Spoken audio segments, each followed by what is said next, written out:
and Domenic Glynn.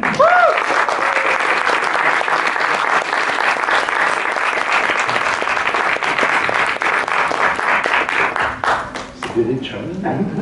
Very good. I don't know how I ended up to that. Well, I know some people here might be a bit disappointed that the BFI scheduled a happiness patrol for today, so we can't do both. But I thought we'd bring a little bit of a happiness patrol to Derby.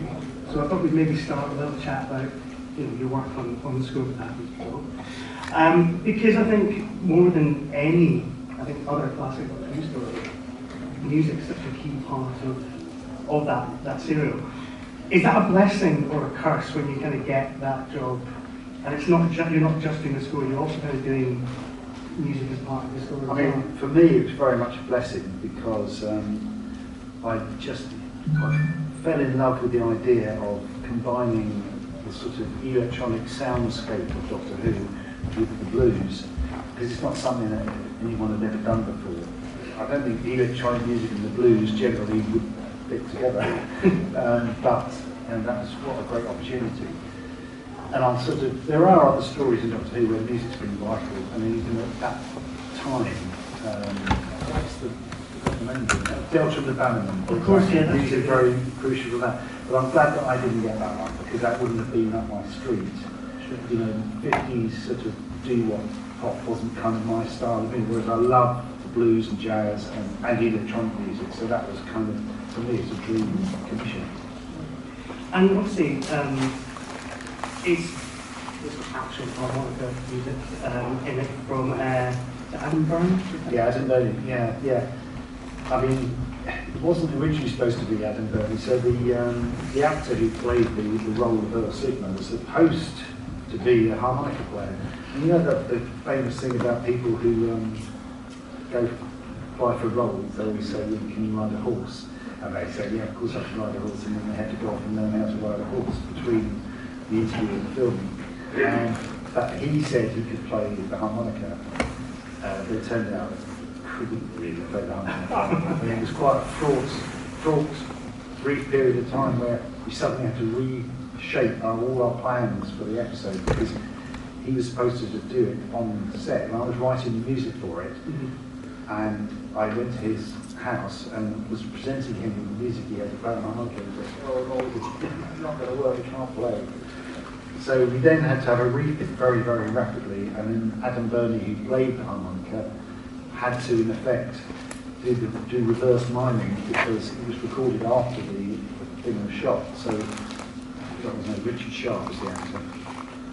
He was on set blowing into a dummy harmonica that made no noise, and then Adam had to sort of try and fit the parts that I'd written to the movements of the breathing and that sort of stuff, and it was quite tricky.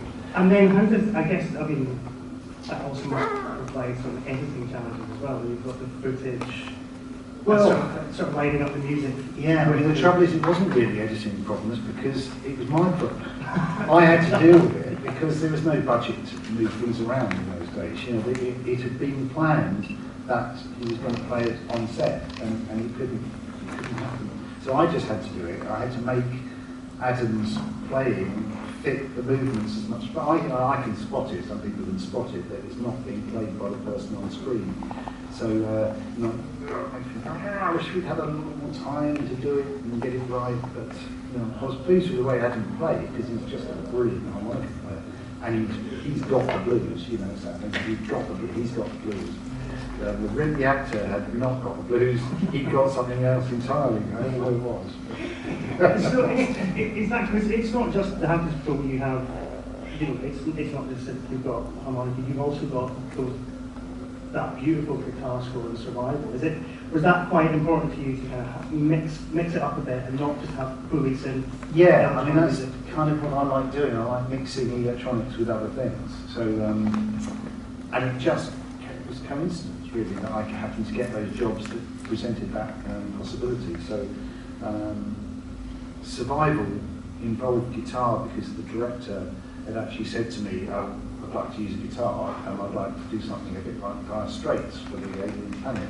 I remember thinking, you sure? You know, Dire Straits in Doctor Who? And I got an electric guitarist friend in to do the parts, and it kind of worked. And I could see what his vision was. Alan Waring had this vision for the music, and I thought, well, I'll try and match up to what he can hear in his head. And yeah, I think it worked in the end. And because I've got a guitarist involved, I also got him to play acoustic guitar, and then we went into the sort of spaghetti western type feel for some of the shots where there's a bit of horseback riding and all that kind of thing going on. Yeah, there's a real kind of Ennio Morricone sense of it, which I think really kind of elevates the story. But kind of going back to the Happiness Patrol, all the different types of music in it, because it's not just the blues, it's not just the electronic score, you've also kind of got to come up with a music. So this kind of sound of the collar and that kind of enforced sort of jollity. Where do you kind of for some reason, I always seem to get the jobs that involve music. So I'm not kidding you. I only did 5 separate stories, 1, 2, 3, 5, and nearly every one of them had an element of music, background, cheapy, nasty music in it. So in Dragonfire, there was music in the supermarkets, in the ice centre shop, and that was cheesy music coming out of loudspeakers. And the Happiness Patrol had music being blared out of horrible loudspeakers, and Sophie Glass sit with a gun and shoots the speaker off the wall. And the great thing about that was I had the opportunity of making it doubly horrible, because it was kind of part of the script to make the music as far away from the blues as possible. And the idea of the blues being, music that had the emotional heart of, what was going on in the story, and it was, about people and feeling and all sorts of stuff. And the music was supposed to be bland. So I decided to make it as awful as possible. And we even did a thing where I pitch shifted it, so it was going sort of in and out of, tight pitch, so it sounded just horrible. And, just to ramp up the nastiness of it. So that was quite funny. As I was going to say, then also again I got asked to do Survival, which is the last story I did, again in the shop. So you've got the bit with Hale and Pace, where in the shop the doctor goes to buy cat food. And again, they wanted me to write some, they didn't just use some music from the library, they wanted me to write the damn stuff, so I had to write this more. I should have just used the stuff I'd used in the previous ones. Maybe like more 1980s Perryville. Yeah, exactly. Yeah. So let's sort of go back, sort of way back to the start. To Strange Persuasion, the band that you were in when you were, was it when you were in high school, is that right? Yeah, in school, and then just after we left school, yeah. Because I'm quite interested in kind of your musical influences at kind of that stage, and then kind of how it informs your kind of career, like sort of going forward. So yeah. Well, the band, that was the band I was in when I was at school, and it was, and then subsequently after school for, when I was in my early 20s. And so I started in the band when I was about 17 or something. And then, as I always say this to people, it was in that difficult grey area between prog rock and punk. So we had, again, 2 extremes. You had punk and you had prog rock, and you couldn't have had 2 more different styles of music. And that was just because of the age I was. I'd sort of grown up as a young teenager listening to prog rock, and I liked Pink Floyd, and I liked Tangerine Dream, and I liked stuff like that. And then punk came along, and suddenly I was thinking, oh, this is quite exciting. But it's very different from the punk. And so the band ended up being this weird amalgamation of those 2 things. And then, time moved on, and the early 80s came along, and then the music became more electronic, and then it ended up just being me and one other person. We were both keyboard players, and then it was the synth pop generation. It was Depeche Mode, it was Ramones, it was all that kind of style of stuff. So that's what I was doing in the early 80s. And so obviously the band happened, and was that kind of, obviously everybody starts a band in school, but was there a kind of conscious effort on your part to kind of, this is the kind of career that I want? Or did that kind of come out as the kind of band sort of went on? It came on because I think initially I thought I was going to be a pop star. And that, we were in this band and we just thought we were going to succeed, and that was going to be my career.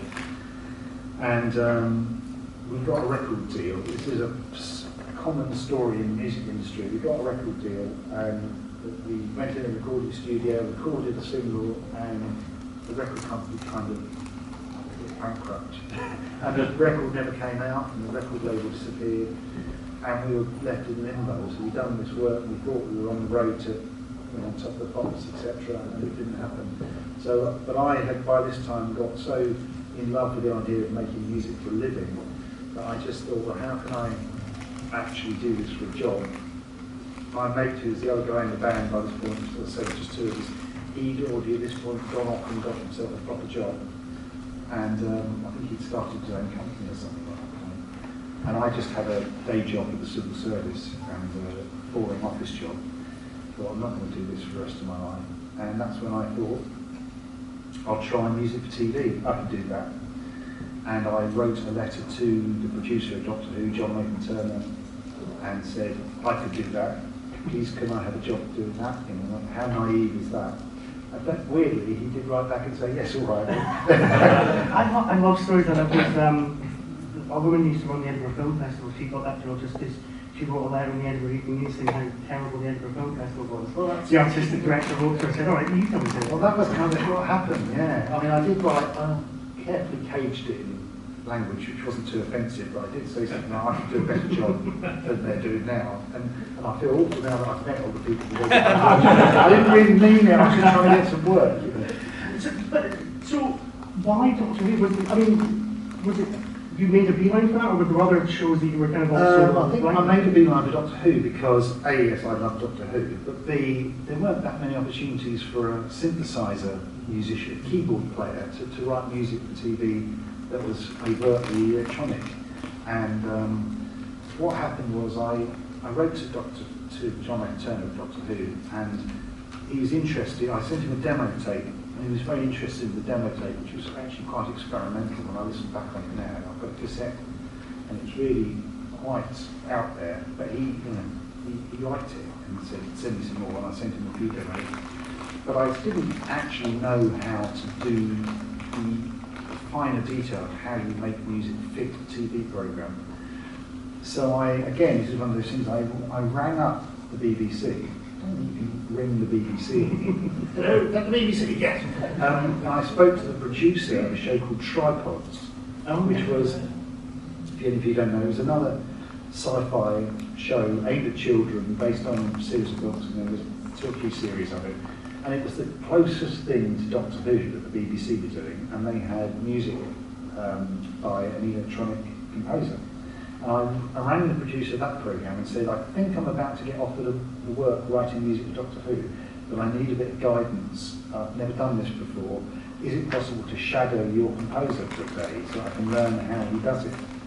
And he said, oh, well, let me find out. And he contacted the composer, a guy called Ken Freeman, and Ken said, yes, you can come to my studio for the day. And I did. I went to, sat in his house for the whole day, watched how he did it, watched how he spliced tape, how he had the time code on the screen and the time code on the tape, and all the stuff that you need to know how to synchronise the music to the picture. And I learned in sort of like a 10-hour day, basically how to score a TV show. So I'm incredibly grateful to Ken Freeman for giving me a very quick lesson in how to do that. But yeah, so that's really how it came about. But and then, because it was electronic music, it wasn't a lot. And then you obviously get asked to score The Mysterious Planet. Yeah. I think I've watched interviews where you talked about, I think the trial process was JNT gave you like the script for this sort of title crawl where they kind of go through the space station. Yes, so initially I sent a cassette into him when I first wrote to him, and then he said, send me another cassette, so I sent him another cassette, and then on the last, and then the show got cancelled. So just when I thought, oh right, I might have a job writing music for Doctor Who, my dream come true, they announced that it's going to be off the air and then I'll come back. And fortunately it did come back, but there was a gap of about a year and a half. It was not on. So in that gap, nothing very much happened until it was announced it was coming back, and at that point they commissioned a script for Mysterious Planet. John sent me that first scene, which is, I don't know if you've all seen the trial of time, but there's the opening space station, right, the opening space station shot. And he sent that as a script form. He said, could you do a demo of what you would do for that scene? So I had to do it from the page rather than from the screen, because normally you write them using the picture. So I wrote that piece as a demo and sent that in, and that's how I got the final go-ahead to do the show. So when the actual episode had been shot, and they'd done the model shot, I had to redo it because it was the wrong length, because I'd obviously had to guess how long the scene was going to be. So, yeah. Well, then obviously, not only did you get the job of doing the first sort of 4 episodes of this kind of relaunched Doctor Who, you also get asked to do a new arrangement of the theme tune. Yeah. Was that quite, I mean, obviously that must be quite exciting, but was it also a bit daunting as well to kind of take on the kind of legacy of Delia Derbyshire? It was very daunting because, you know, we all know Doctor Who, the Doctor Who theme's an institution, everybody loves it, and you mess with a British institution at your peril. You know, I knew that I was going to get abuse wherever I did. So yeah, it was quite daunting. And also, I was very young when I did it. I was only 24, 25 I think it was, and I didn't have much equipment. I said I was working in the civil service and I'd somehow blagged my way into doing this job, because John had never been to my studio. It was basically the spare room in my house, bedroom, tiny little box room bedroom, and he didn't know I hadn't got any equipment. So I had I gave up my job in the civil service and I bought some basic equipment with the money I put into the pension of the civil service. So I don't know, a couple of grand or something, and bought a reel-to-reel tape machine and a mixing desk and maybe another synth, I can't remember. But I didn't have very much. So after the Radiophonic Workshop had done the previous version of the theme, which I'd been so impressed by because it sounds sonically amazing. You know, Peter Howell did this fantastic, and I thought, how am I going to improve on that, let alone improve on the original, which is, you know, iconic. So I realised I had to, rather than scale it up, I had to sort of scale it down a bit and do something very different with it, which is why I tried to make it the spooky version of the Doctor Who thing, rather than the really high-tech version, which you know, would have been another way to go with it. So yeah, I just had to approach it from the point of view, well, I've only got 3 synthesizers and a reel-to-reel tape machine. I can only do what I can do. And so I approached it from the idea of making it a little bit smaller and darker and spookier. That was my aim.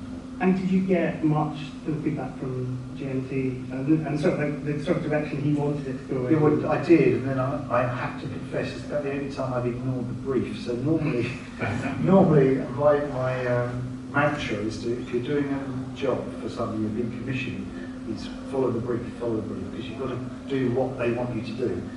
And I went into John's office and he said, I'd like you to try doing a disco version of it. No, shit, really? Oh, and I had to go, yeah, all right. So I went home and I tried it. I just thought, this is not what I want to do with Doctor Who. So I just said to him, I don't think that's working, John. You know? And to be fair to John, he didn't push it. He just said, oh, okay, well, you know, let's give it a try. And so I did what I did. And I think I did 2 or 3 different versions and presented them to him. And he listened to them. He said, yeah, I like that one. And that was it. And he went, well, straight away. So I've got to ask you, the one that he liked, was that your favourite? It was, yeah, and actually it's much better than the other. It was almost, I gave him two or three versions, just sometimes I think it's helpful to give someone a choice rather than saying, this is it, there is no other option. And it is, yeah, somewhere I've still got the other version I did, it's not as good. And obviously you've done other versions of it as well. You did the Terror version, the variations on the theme. You've done the sort of Gallifrey remixes. What is it that kind of keeps you kind of coming back to that theme tune and kind of playing around with it? Very often it's because I get asked. So the Terror version was definitely because we were asked, me and the 2 other composers, Mark Ayres and Kevin McCulloch, who were working on the show in the 80s, late 80s, we were asked to do a variation on the theme. And the record label wanted to put it out, and we did. So we were all given complete free range to do whatever we wanted with it, and that was great. So I did the Terror version, which is like a horror film version of the Doctor Who thing. I wanted to do like a Hammer horror, you know, over the top orchestral thing. So I did that. But subsequently, more recently, I revisited it for the Gallifrey remixes, which is why I actually did it for the Gallifrey convention in Los Angeles. And there, ironically, that's where I did do the disco version of because by that point, music had evolved a lot, and it was possible to do something that was, and also I was heavily into doing techno music in the 90s.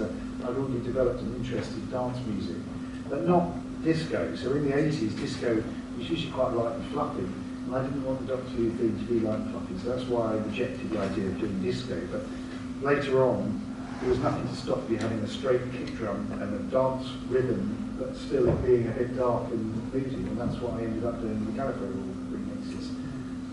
But yeah, I think John might liked it actually. It is, it's a proper kind of club night first. Yeah, I imagined it as what you'd hear if you went to a club on Gallifrey. That's how I approached it. If the Doctor went for a night out clubbing. Which I think it should down was quite a likely. Yeah. So in terms of how you approached kind of scoring an episode of Doctor Who, you obviously say you kind of composed the picture, but do you get the kind of scripts? Were you getting the kind of scripts about? Do you at least have a kind of idea of kind of what going to go in? So the procedure was normally phone call from John Nathan Turner. I'd want you to do this story. Next step would be the script would arrive, or I'd go into the office and I'd pick up a copy of the script because they were going to talk about it. And then there'd be a gap because then it'd have to be shot. And then I'd usually go to the set and just for a day or two, just to soak it all up and get an idea of how it's going to look. Have conversations with the director, and then once it had all been shot and edited, I'd get a VHS tape. So just so primitive. I'd get a VHS tape with time code burns on the bottom of the picture. So it would say 20 minutes, 15 seconds and 23 frames or whatever. And you'd go through the episode with the director and Dick Mills, who did all the special sound effects at the Radiophonic Workshop. And we would go through the episodes and mark where the music should start and end for each bit where we needed music. And then also we'd make sure that I wasn't going to clash with sound effects, so that would be the conversation, the music's going to go here, sound effects there, sometimes both, but the key thing was make sure you don't clash with the dialogue and all that kind of stuff. So then I'd go home from the session at the Radiophonic Workshop with VHS tape in my bag, and I'd go to my home studio and I'd put the VHS tape in the machine, and I'd press play. And I had no synchronization facility at that point as well, so I'd have to press play on the tape recorder and play on the video recorder at the same time, and they would manually sync up the two, briefly, maybe for a bit, and I'd write the first cue, and a bit at a time. It was all about layering sounds, and maybe I might start, I'd have a click track, so you'd have a click, regular like a metronome going through each scene. And you'd know that you wanted to hit certain points in the visuals. The music might want to hit a door slam or a gun being pulled or whatever. There was a lot of that kind of match the music to the picture. And so I'd match a particular click to a sound that had to happen in the music, and I'd use that as my timing. Sometimes you change the tempo up and down depending on what needs to happen in that scene. And then I just would write a cue, and then after a while I've got an episode done. I had about a week to 10 days to do an episode. And then at the end of that period, the director would come to my studio and we'd sit down together and I'd play him the music, and he'd sit there and go, yeah, that works, or that doesn't work. And that was that stage. And the final stage would be to go to Television Centre with Dick Mills, who did the sound. And then all the sounds for the episode would be blended together in the mix. And then at the end of the day, John Nathan Turner, the producer, would come, we'd have the producers run through, and we'd sit and watch it all and say if there was something that needed changing. It was usually tough because it's too late. We've done all that work, we can't change it now. But that was it, yeah, that's how it worked. And then you start again on the next episode. So I think with the modern series, well, I think I'm right in saying this, I think Russell T Davies is very hands-on when it comes to music. He gives sort of Murray Gold sort of direction of the kind of music that he wants in his scripts. Yeah. Did you ever, I mean, obviously I guess Glynn is an obvious example, but were there, you know, the writers that you were sort of schooling at, or was there ever any sort of direction for music in those scripts that you depends on the writer. So the writer of the first one, Robert Holmes, I never met because he was ill by the time I started working on it, and then he died before we finished working on it, which is sad. So I didn't meet Robert. Dragonfire, I met Ian Briggs quite a lot, but he didn't have any particular input musically. I don't remember him having any input on that. Graham Curry wrote The Happiness Patrol, and he definitely did. He's a big music fan, big jazz music fan. And I talked with him a lot, and Andrew Cartmel, the script editor, we sat around and talked a lot about the music. Again, Andrew's a massive music fan. I never met Roland Munro, who wrote Survival, so I didn't talk to her about it. But most of the input came from the director of each story, so usually the discussions would be directly with the director, who would say either what he wanted or he wouldn't have a clue, depending on who it was. Some directors would say, you know, I trust you to do what you want to do with it, and then I'll have a look at it afterwards and I'll tell you whether you're on the right track. And that, I mean, I was lucky I didn't have any experiences that didn't like what I'd done, fortunately. So yeah, I one or two, I can think of one cue actually that got changed, and that was the end of Ultimate Foe, the last bit of the Child of Time, where I'd written where there's a reveal of the Valliard, being the master being the Valliard.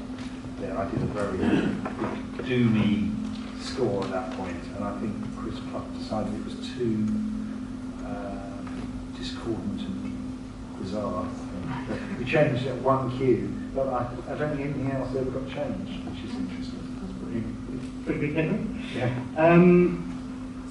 So, also, you've talked about the remixes of the theme tune, but you've also done a few remixes of your scores as well, haven't you? Yeah.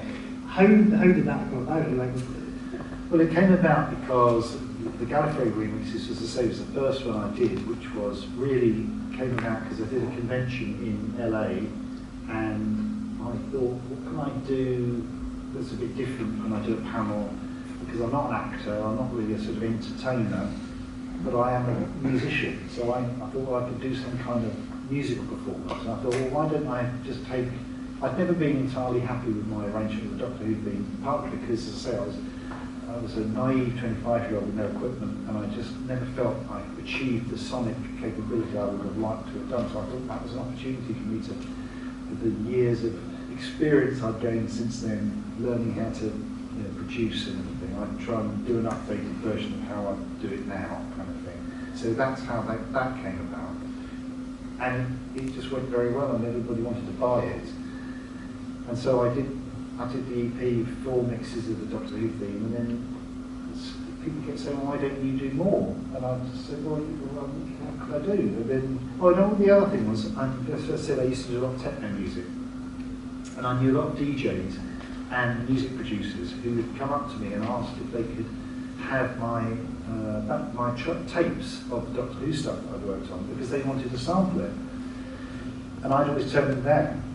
And then I thought, well, I could do it myself instead of giving it to somebody else to do. Why don't I just take those tracks and sample them myself and do tracks out of them? So that's what I did. So a combination of people asking me to do stuff and me thinking I might be able to mess around with stuff that I'd enjoyed doing in the past. And then that's how the Ravelox remixes came about.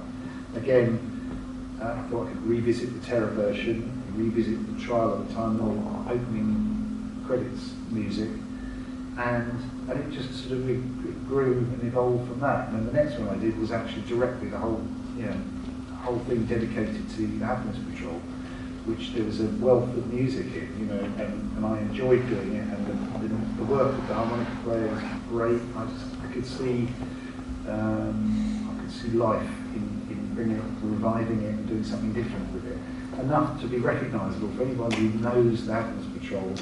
Everybody, I think, would recognise the music, and even when I turned it into something contemporary, people still recognise it brings back a flavour of the Happiness Patrol without being, directly the original music. That was kind of part of the music, and yes. I think that's quite an impressive addition to it as well. Yeah, and again, I mean, it's part of the tradition of techno music, where you used to do a lot of sampling, and some of it's voice sampling, some of it's soundtracks, voices from soundtracks, and of course it's obvious if you're doing Doctor Who stuff, you can have voice samples from the episodes.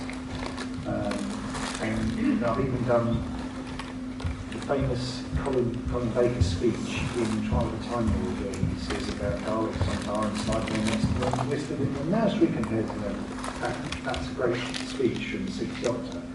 And I performed it at a convention in Minnesota, and Colin came up and did that speech live. Cool. Instead of it being a sample of it, he came up and did it on stage, and that was very fun to do as well. Maybe move up to questions from the audience, if anybody's got any questions. Yes, sir. You say, obviously, you're into the techno music, yeah, and obviously it was just you, but also a couple of times you did work with musicians. If you'd had the budget, would you have liked to have done a Doctor Who score with a mini orchestra or a quartet or something, or were you happy with it? No, I mean, I would have liked to done. I think I would always have kept some electronic element, because I think one of the things about Doctor Who, I think, is the sound of Doctor Who was always unique. Even when it wasn't electronic, there was a sort of element of it which was fairly left field. And I think if I'd been given the opportunity at the time to do another version of the Doctor Who theme and there was some budget, I probably would have combined an electronic sound with an orchestral element. I did once write a demo for there was going to be a Doctor Who film in about 1991. It never happened. And I did write a piece, a score for that. Not a score, sorry, a version of the theme, which never went anywhere.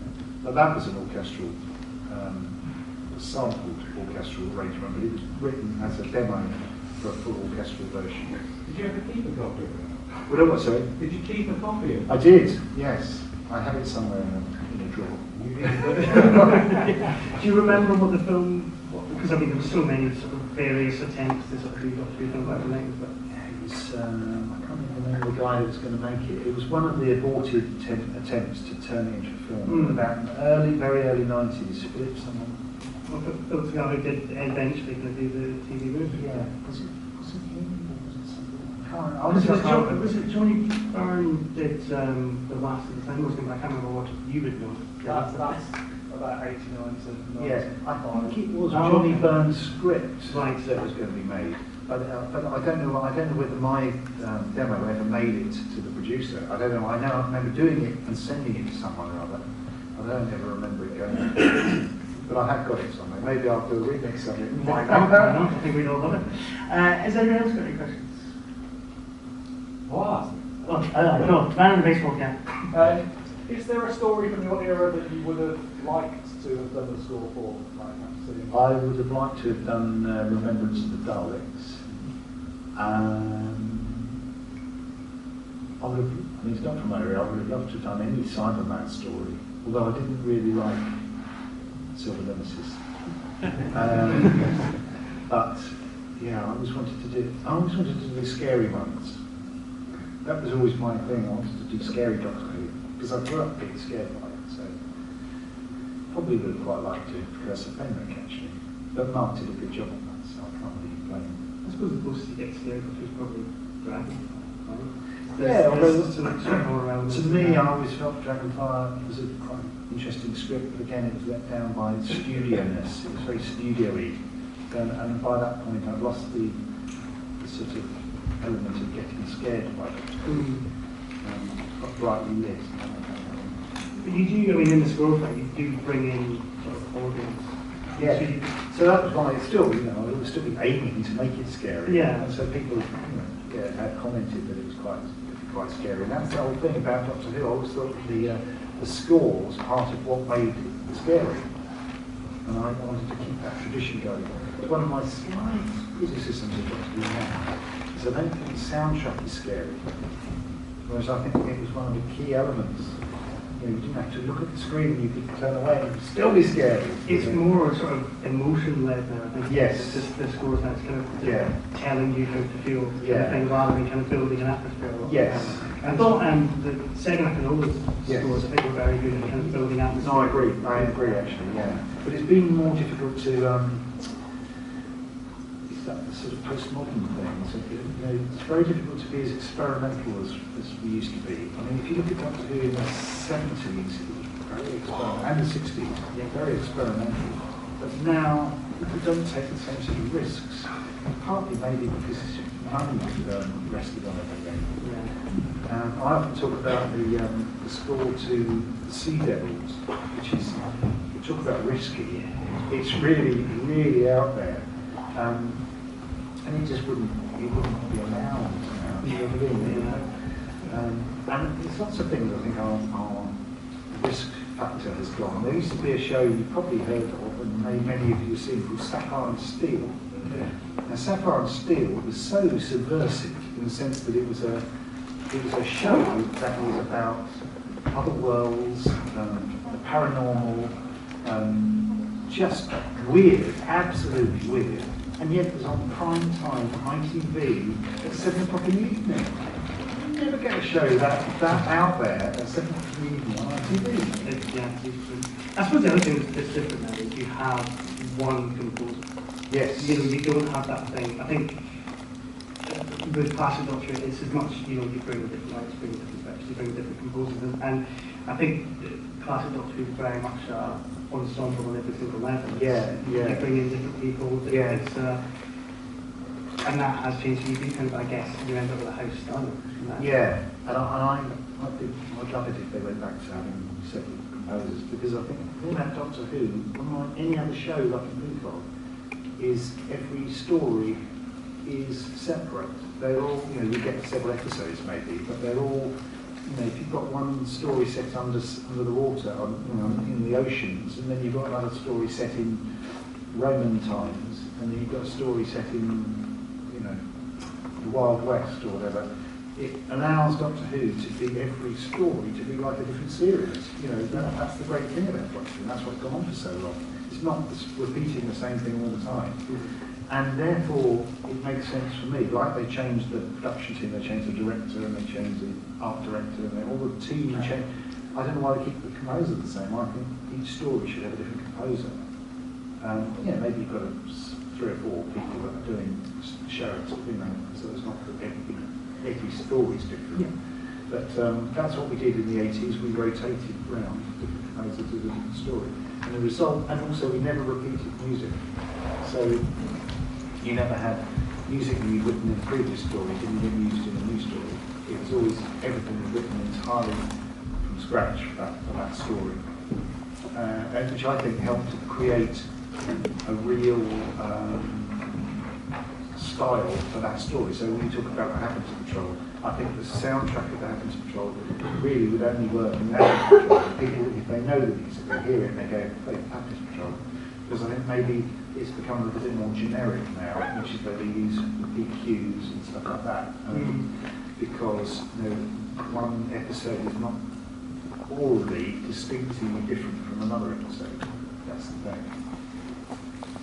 On the subject of music in New Doctor Who, we've just had the Doctor Who prom on Monday, and a lot of those proms have had Mark Ayres and the very different workshops sort of rework their scores for alcohol. Is there any of your scores that you'd love to kind of rearrange for that? Yeah, all of them. No, we have talked about the possibility that maybe at some point that will happen. I'd love to do it. We talked about the trial of the time, the secrets of the spaceship. I'd love to hear that for orchestra and the organ and the alcohol, which would be rather nice to do. And it's interesting to try quite a few. That's the one that strikes me as the most sort of orchestral. There are a few bits in Dragonfly that are quite orchestral. Some of the others, Happiness Patrol was slightly less likely to work in an orchestra, but I've combined electronics with harmonica. Why don't you combine an orchestra with harmonica? I think it's a rival's probably. You get those touring Ennio Morricone score and things like that. So it definitely works. I'd love to do it. The problem has been shortage of time allocated to classic Who. Of the problems we talked about the possibility of just have a very tiny section devoted to classic food, which is it's a shame. I think, because I'm getting the nod, that is us, that's time. So thank you very much, Domenic.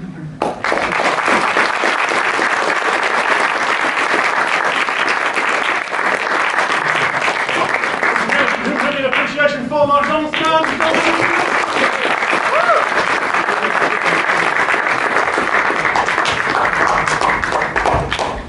Coming up soon, Carol and Ford will be in the house. In the intervening time,